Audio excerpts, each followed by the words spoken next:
You are going on a business trip to Japan soon and you're talking to a client there.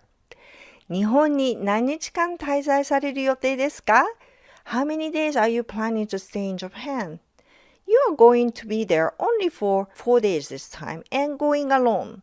Using the newly learned word 限り, you confidently answer 4日限りで滞在します。一人限りで行きます。There is a long silence on the other end of the phone. Then your client carefully asks, 4日間いらっしゃるんですか? お一人ですか? Will you be staying for 4 days and are you coming alone? Why is he confirming so explicitly? Was your pronunciation unclear? Actually, it wasn't your pronunciation. The problem was the word 限り. It can mean only, but 限り is a tricky word because it has several different meanings. Using it incorrectly can easily make your meaning unclear or even change the meaning completely. In this video, we will explore the different flavors of 限り. Let's dive in. 限り is a noun that comes from the verb 限る, which means to limit or to restrict. Both 限り and 限る are used in sentences to describe many different flavors of limit in Japanese. I will focus on the usage of the noun 限り in this video. The key idea behind 限り is a boundary. When the boundary creates a small range, it can mean only. When it describes everything inside a range, it can mean all of the range, within the range, or as far as. Sometimes the boundary itself is what's important. When a situation changes at that boundary, 限り can mean something ends at the point. Other times, what matters is simply whether the limit exists. In those cases, 限り can express ideas like limited or the opposite, limitless. Same word, different meanings, but they are all connected by the idea of a boundary. And that's what makes 限り so fascinating. A single word can express only, within a range, as far as, to end, limited, limitless, and more. At first, those meanings might seem unrelated, but when you think of 限り as a boundary or limit, they all fit together naturally. Now, let's look at how native speakers actually use these patterns in real life. Let's start with the most common use of 限り. In this pattern, 限り follows a clause ending in the plain form of a verb. It's often translated as far as or as long as, but the core meaning is actually much simpler. Imagine drawing a circle around a certain area. Everything inside that circle is included, and everything outside is unknown or excluded. 限り tells you what defines that circle in this usage. Your friend asks you about Mr. Yamada, who worked with you before. You are very close, but haven't been talking to him in a while. So you say, 私の知る限り、山田さんは ABC 会社で働いています。As far as I know, Mr. Yamada works for ABC company. 私の知る限り literally means within the limit of what I know. Maybe Mr. Yamada changed his job yesterday, but that information falls outside the range of your knowledge. Here's another example. 見渡す限り素晴らしい景色でした。As far as I can see, it was beautiful scenery. This time, the range is your field of vision. Imagine standing on the top of a mountain. You look around, but the scenery continues endlessly in every direction. Your field of vision has a limit, but instead of feeling restricted, it stretches so far that you can't even see where it ends. Within this vast expanse, everything is filled with beautiful scenery. That's a feeling conveyed by 見渡す限り. One more example, and this one confuses learners a lot. このボタンを押さない限りドアは開きません. Unless you push this button, the door won't open. Now, here's where many learners get confused. If 限り means limit, why does this sentence mean unless? Let's look at what is actually being limited. A direct translation would be as long as you don't push this button, the door won't open. This is an example of kagiri with the negative short form of a verb. Here, osanai, not press, establishes the condition or limit. As long as you remain within that condition, meaning you do not press the button, the door will not open. To open the door, you must leave the condition by pressing the button. Nai kagiri is often used to describe the condition in Japanese.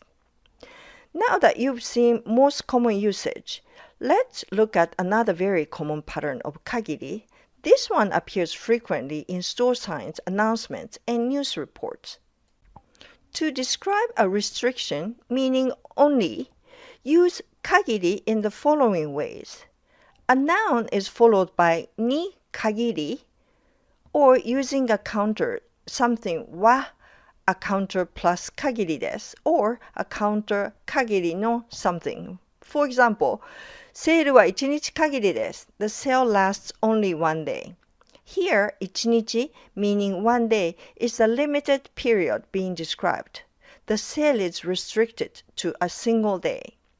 You will often see similar expressions on sale signs and advertisements to indicate that a special offer is available for only a limited time. Here's another example. この地域に限り、特別援助が与えられました。Special support was given only to this area. In this sentence, この地域, this area, is the limited scope.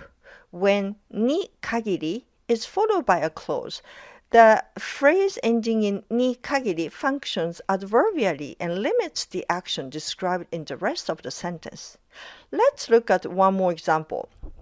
この大学で JLPT が受けられたのは1回限りでした。I was able to take the JLPT at this university only once. This expression often follows a number or counter, such as 1回限り only once, or 3日限り for only 3 days. However, as we've seen, it can also be used with areas or other nouns. The key idea is that に限り and 限りです indicates a restriction to a specific limited scope. Usually the scope is small compared to the whole. When using a counter, it follows the pattern something wa how many 限りです or how many 限りの something. Let's look at another common pattern. This time, it indicates the end of a period. When a time period is followed by 限りで, it means at the end of that period. This expression is used when a situation changes at the specified time or the time period ends. For example, このシーズン限りで大谷選手はチームを引退します。Mr. Otani will leave the team at the end of this season. In this example, the end of this season marks the point at which Mr. Otani's relationship with the team changes. Here's another expression you may hear in the workplace. 今日限りで仕事を辞めます。I'm quitting my job as of today. In other words, today is the final day of my employment. After today, my status changes from being an employee to no longer working at the company. The end of period immediately followed by 限りで is the more common form, but you may occasionally see the particle o right after the time period, followed by 限りに, for example, 今日限りに, although this is uncommon. Now, let's look at a more interesting usage. This time, 限り has a completely different meaning from the ones you have seen so far. When an adjective comes before 限りです, it expresses a very strong degree of emotion or feeling. So what does this to do with the idea of boundary or limit? Emotions also have a range. Sometimes you feel only a little of an emotion, while other times you feel it much more strongly. Here, 限り describes reaching the very edge of that range. It's not just an ordinary level of emotion. It represents the highest degree that emotion can reach. In other words, 限り emphasizes that the feeling has reached its maximum intensity. For this pattern, adjectives that describe emotions or personal evaluations are commonly used. Let's look at some examples. 新しい社長は仕事がよくできて頼もしい限りです。The new company president is highly capable and extremely dependable. 頼もしい means dependable and reliable. In this sentence, 頼もしい限りです emphasizes the speaker's strong admiration for the new company's president's abilities and character. This expression is used in formal situations such as business settings, speeches, or written reports. Here's another example. あのクライアントは態度が悪くて不快な限りです。That client has a bad attitude and is so unpleasant. Here, 不快な限りです expresses a strong feeling of unpleasantness. The speaker is emphasizing just how unpleasant they find the client's behavior. Here's one more example. 可能な限り早く納品してください。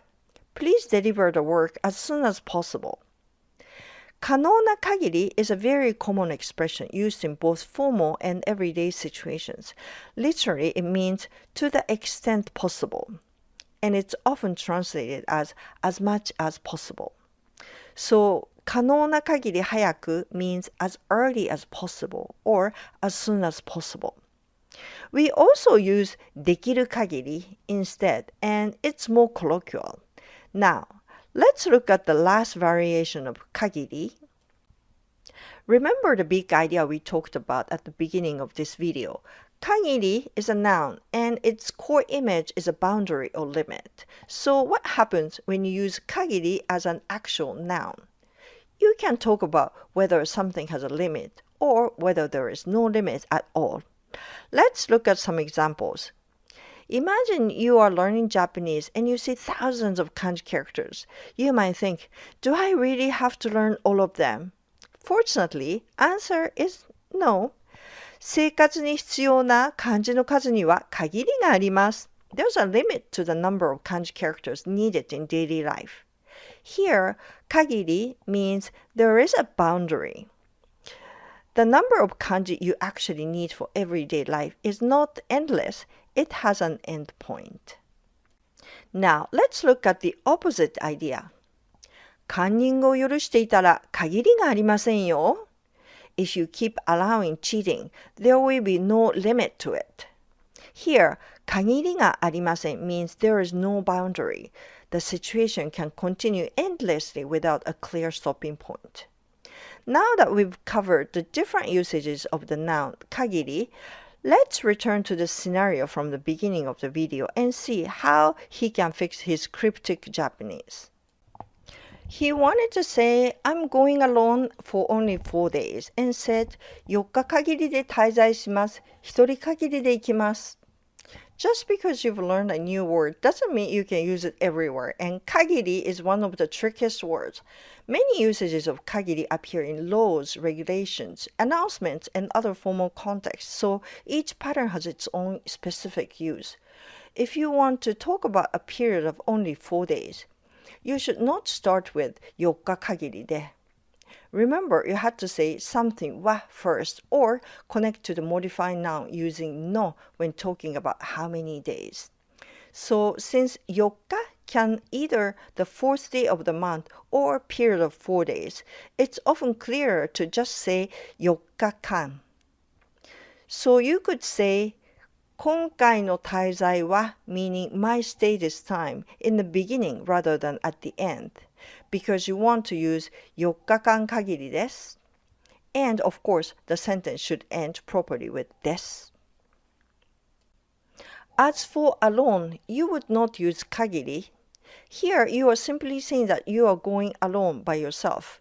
You are not talking about something being limited to one person. So, 一人限り is not appropriate. After realizing his mistake, he corrects himself and says, 今回の滞在は4日間限りです。一人で行きますが、よろしくお願いします。My stay this time is only for 4 days. I will be going alone, so thank you in advance. Now he's finally using 限り correctly. But remember that the most common usage of 限り is the one we learned first, as far as or as long as. Many of the other usages are limited to specific situations or formal context, so it's important to understand when each pattern is appropriate and to use them carefully. Let's summarize what's covered in the video.